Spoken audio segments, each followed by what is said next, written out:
Je vais te poser une question et je parie que ta réponse sera loin du compte. Combien d'heures perds-tu chaque semaine sur des tâches répétitives? Note un chiffre dans ta tête. On verra à la fin à quel point tu es à côté. Si tu sous-estimes ce chiffre, c'est normal. Ce temps n'arrive jamais en un seul bloc. Personne ne perd 8 heures de son temps d'affilée sur une tâche répétitive. Ça se verrait. En général, ces tâches répétitives, elles sont éparpillées dans la journée, dans la semaine. 10 minutes de recopie par-ci, 15 minutes pour rechercher une info par-là, 30 minutes le lundi à remettre un tableau à jour, etc., etc. En prenant chaque morceau séparément, ça paraît négligeable en termes de temps. Par contre, additionné à l'année, c'est là que ça devient vraiment énorme. Alors, faisons le test. Additionnons le temps passé sur des tâches répétitives pour un dirigeant dans une boîte du BTP. En gros, ça va être le quotidien de milliers d'entreprises. Alors déjà, première tâche à prendre en compte. Les devis refaits à la main.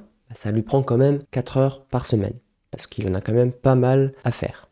Pour tout ce qui est relance de paiement et facturation, plutôt 2 heures par semaine. Et enfin, troisième tâche qui prend du temps à ce dirigeant, c'est la recopie de chiffres entre différents logiciels pour les mettre au propre sur Excel par exemple. Là, c'est plutôt 3 heures par semaine. Au total, ça fait 9 heures par semaine pour une seule personne. Donc tu vois, ça fait déjà plus d'une journée prise sur des tâches répétitives sans réelle valeur ajoutée. Et quand on le ramène à l'année, ça fait plus de 400 heures, soit 2 mois et demi de travail à plein temps.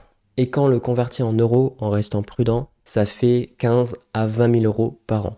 Sachant que là, on prend en compte que le temps perdu. On ne parle pas du manque à gagner du fait d'être moins réactif pour envoyer les devis, ou tout simplement ne pas avoir le temps de faire des relances, et du coup perdre des clients dans ce sens. Mais en tout cas, au niveau de ce temps entre guillemets perdu, le réflexe, c'est de se dire que il faut être plus rapide et mieux organisé. Sauf que là, le problème, c'est plutôt que tu fais à la main ce qu'une machine aurait pu faire automatiquement. En effet, si tu pouvais éviter de recopier des valeurs à la main toute la journée, qu'est-ce que ça t'apporterait? Tu aurais beaucoup plus de temps pour faire des tâches qui ont beaucoup plus de valeur ajoutée, voire même qui te plaisent plus. En tout cas, ce que j'observe en entreprise, c'est que souvent, ce temps perdu sur des tâches de recopie, de consolidation des données, etc., c'est devenu presque invisible pour l'entreprise. C'est devenu normal de fonctionner ainsi. Et donc, si c'est considéré comme normal, les entreprises qui se rendent compte qu'il faut agir et automatiser une bonne fois pour toutes, elles sont pas si nombreuses que ça. Et pour celles qui s'en rendent compte et qui décident d'en faire une priorité, comment faire?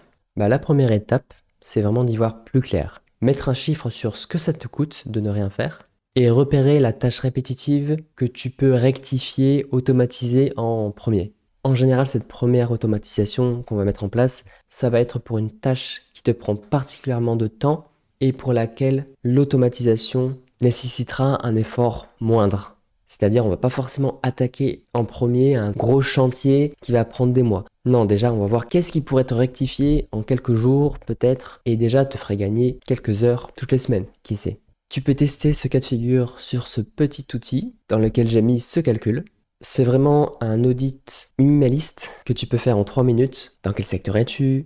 Bon, la construction, ton rôle dirigeant pour un effectif entre 10 et 50. Continuez. Quel est ton coût horaire moyen en comptant les charges? Bon, là, par exemple, c'est 50 euros par heure. Il faudra que tu répondes à la question, quelles sont les tâches qui te prennent le plus de temps? Et pour chacune de ces tâches, il faut juste que tu estimes à peu près combien de temps ça te prend, à toi et même à ton équipe, en termes d'heures passées, que ce soit par semaine ou par mois, suivant la récurrence des tâches. Voilà, tu fais ça pour toutes tes tâches, donc ça nécessite un petit peu de réflexion pour déjà estimer quelles sont tes tâches les plus importantes. Et à la fin, l'outil te renvoie un plan d'action en fonction des priorités, des chantiers prioritaires dans ton cas de figure, sachant que la priorité, c'est ce qui te rapporte le plus avec un effort moindre. Le lien est en description. C'est gratuit, il n'y a rien à installer.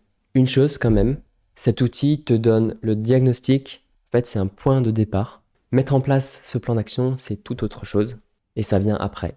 Donc, fais le test et compare avec le chiffre que tu avais en tête au début.